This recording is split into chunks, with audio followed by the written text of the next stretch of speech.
Orientasi. Di sini saya akan menjelaskan mata kuliah analisa komputer sistem pertemuan kelima, karakteristik sistem berorientasi objek. Karakteristik sistem berorientasi objek. Sistem berorientasi objek, objek-oriented system, memiliki beberapa karakteristik yang membedakan dan paradigma metode analisis sistem lainnya. Berikut adalah beberapa karakteristik utama dari sistem berorientasi objek. Pemrograman berbasis objek, enkapsulasi, inheritance, polimorfisme, abstraksi, kelas dan objek, messaging, dan keamanan.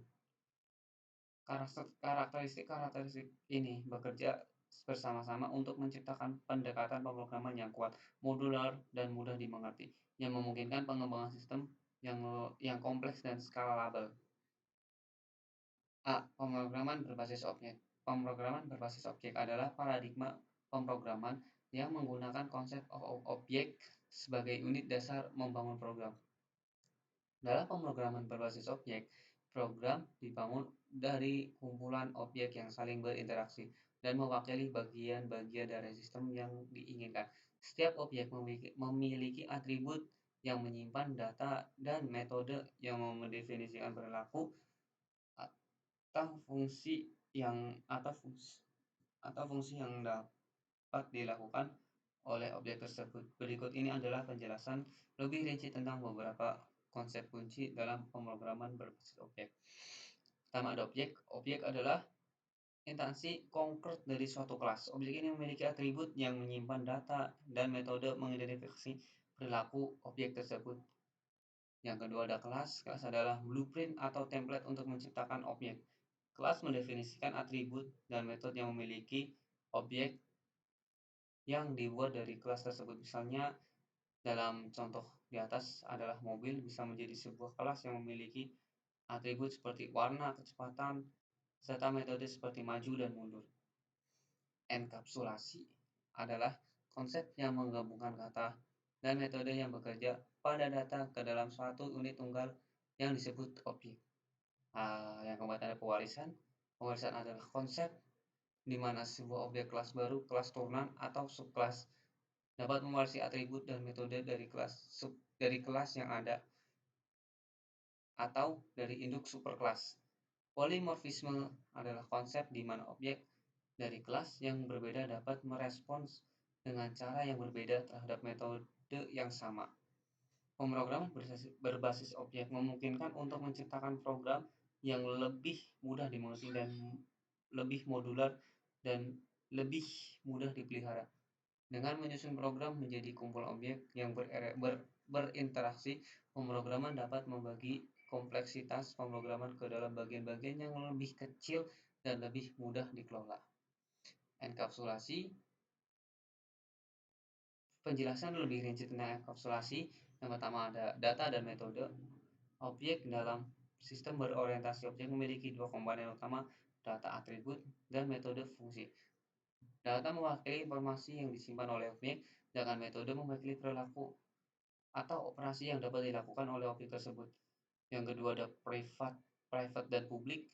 Enkapsulasi mengimplementasikan konsep aksesibilitas, di mana atribut dan metode dalam sebuah objek dapat dideklarasikan sebagai private atau publik. Keuntungan enkapsulasi: pengendalian akses, penyembunyian detail, peningkatan keamanan. Contoh enkapsulasi,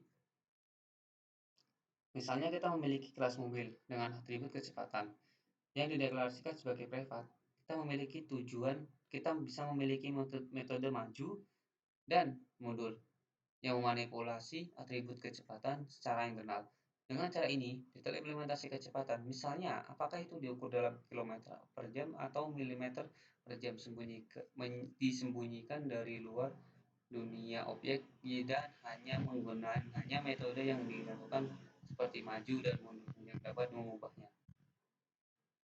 Inheritance atau pewarisan, ada kelas induk, superkelas, dan kelas turunan, subkelas.